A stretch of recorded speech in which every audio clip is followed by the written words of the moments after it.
ഓണത്തിന് നമ്മളെല്ലാം ഉണ്ണുന്ന വിഭവസമൃദ്ധമായ സദ്യയെക്കുറിച്ചും കോഴിക്കോടിൻ്റെ തനതായ ബിരിയാണിയും ഇറച്ചിപ്പത്തിരിയും ഉന്നക്കായും കോഴിക്കോടൻ അലുവയും ഒക്കെ എന്താണെന്ന് നമുക്ക് മനസ്സിലായി. ഇനി കുറ്റിയാടിയിൽ നിന്നും എത്തിയിട്ടുള്ള സുന്ദരേശൻ നമ്പ്യാർക്ക് എന്തെല്ലാം വിഭവങ്ങളെക്കുറിച്ചാണ് നമ്മളോട് പറയാനുള്ളതെന്ന് നോക്കാം.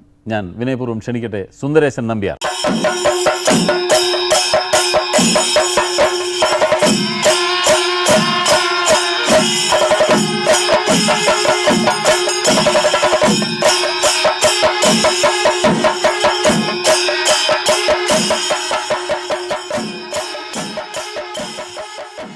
സുന്ദരേശൻ നമ്പീശൻ അല്ലേ? പേരൊക്കെ കേട്ടപ്പോൾ ഞാൻ കുറച്ചുകൂടെ ഒരു പ്രായമുള്ള ആളെയാണ് പ്രതീക്ഷിച്ചത്. അതായത് വളരെ ചെറുപ്പമാണ്. ഏത് തരത്തിലുള്ള വിഭവങ്ങളാണ് സാധാരണ പാചകം ചെയ്യുന്നത്? പച്ചക്കറി സദ്യകളാണ്, വെജിറ്റേറിയൻ കുക്ക്. ഞങ്ങളുടെ മലബാർ ഭാഗത്തുള്ള സാമ്പാർ എന്ന് പറയുമ്പോൾ അവിടെ ഒരു 3 തരത്തിലുള്ള സാമ്പാറുണ്ട്. നാടൻ പ്രദേശത്ത് നാട്ടിലുള്ള റൂറൽ ഏരിയയിലുള്ള സാമ്പാർ, അതിനുള്ള പ്രത്യേകത അവർ നാളികേരം വറുത്തരയ്ക്കുന്നപ്പോൾ ആ നാളികേരം വറുത്തരയ്ക്കുമ്പോൾ നാളികേരത്തിൻ്റെ കൂടെ വെളുത്തുള്ളി, ചെറിയുള്ളി, കുരുമുളക്, ജീരകം ഇതൊക്കെ ആഡ് ചെയ്തിട്ടാണ് ഈ നാളികേരം വറുക്കുന്നത്. അപ്പോൾ അത് ആ നാട്ടിൻ പ്രദേശത്തുള്ള സാമ്പാർ, സാധാരണ സാമ്പാർ. പിന്നെ ബ്രാഹ്മിൻ സാമ്പാർ. ഈ ബ്രാഹ്മിൻ സാമ്പാറിന് പച്ച നാളികേരമാണ് അരയ്ക്കുന്നത്.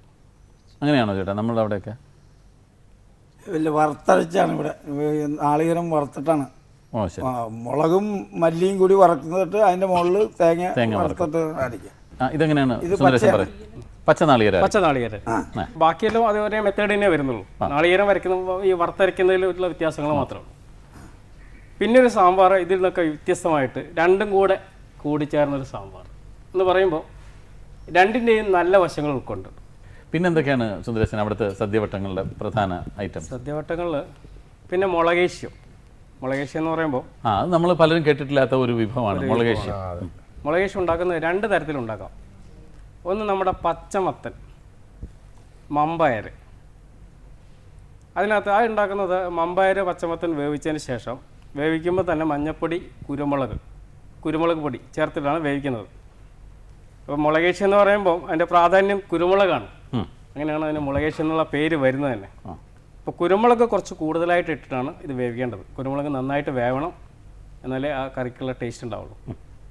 വേവിച്ചതിന് ശേഷം ഉപ്പ് ചേർത്ത് പിന്നെ നാളികേരം അരയ്ക്കുമ്പോൾ കുറച്ച് ജീരകവും നാളികേരം കൂടി അരച്ചതിന് ശേഷം ഇത് ചേർക്കുക. അതിൽ കരുവേപ്പില ചേർക്കുക. പിന്നെ ഇതിൻ്റെ ഒരു വറവുണ്ട്.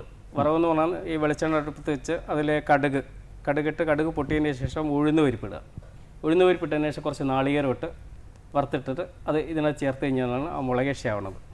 ഒരു ടൈപ്പ്. മറ്റേ മുളകിടില്ലേ കടുക് വറക്കണതിൻ്റെ കൂടുതൽ? അത് നിർബന്ധമില്ല. വറ്റൽമുളക് ഇടണമെന്നില്ല, കുരുമുളക് ഉണ്ട്.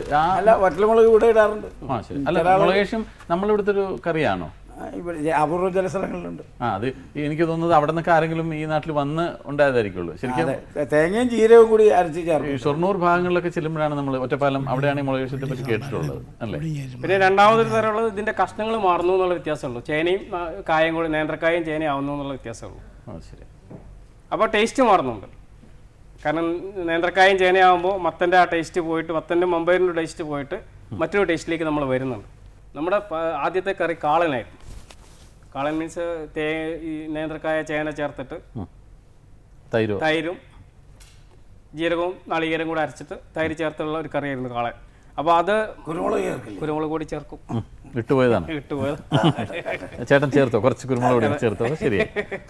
അല്ല, കുരുമുളകിലാണ് അത് വേവിച്ചെടുക്കുക. കുരുമുളക് കൂടി മഞ്ഞപ്പൊടി ഇട്ടിട്ടാണ് ഈ കഷ്ണം വേവിക്കേണ്ടത്. അപ്പോൾ അത് ഒരു സൈഡിലോട്ട് മാറിയിട്ട് സാമ്പാർ കടന്നു വന്നു. അതോടുകൂടി നമ്മുടെ മുളകേശ്യവും ഒരു മൂലയ്ക്കോട്ട് തള്ളി അത് പുറന്തള്ളപ്പെട്ടു എന്നുള്ളതാണ്.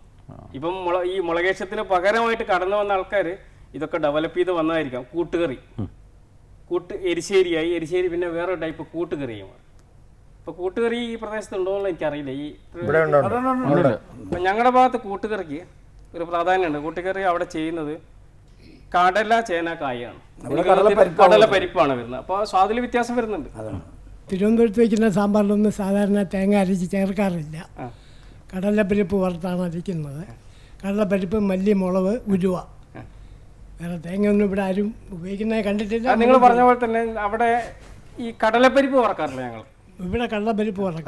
ഞങ്ങൾ കൊച്ചിയിലാണെങ്കിൽ കടലപ്പരിപ്പ് എടുക്കില്ല, തോരപ്പരിപ്പ് എടുക്കും. അത് തോരൻ പരിപ്പ് സാമ്പാർ തോരപ്പരിപ്പ് എടുക്കും. തിരുവനന്തപുരത്തുള്ള ആൾ സംസാരിക്കുന്ന പോലെയല്ല കൊല്ലത്തുള്ള ആൾ സംസാരിക്കുന്നത്, അതുപോലെയല്ല തൃശ്ശൂർ, അതുപോലെയല്ല കോഴിക്കോട്. അങ്ങനെ നമ്മുടെ മലയാളത്തിൽ തന്നെ ഇത്രയധികം വ്യത്യാസങ്ങൾ ഉണ്ടാക്കാൻ നമുക്ക് കഴിഞ്ഞപ്പോൾ നമ്മുടെ ഭക്ഷണത്തിന് ഒരല്പം രുചിഭേദം വന്നില്ലെങ്കിലല്ലേ അത്ഭുതമുള്ളൂ. അപ്പോൾ നമുക്ക് എല്ലാവരുടെയും രുചിഭേദങ്ങൾ എന്താണെന്ന് അറിയാം. ഇനിയും അടുത്ത അതിഥിക്ക് പറയാനുള്ളത് എന്താണെന്ന് കേൾക്കാം.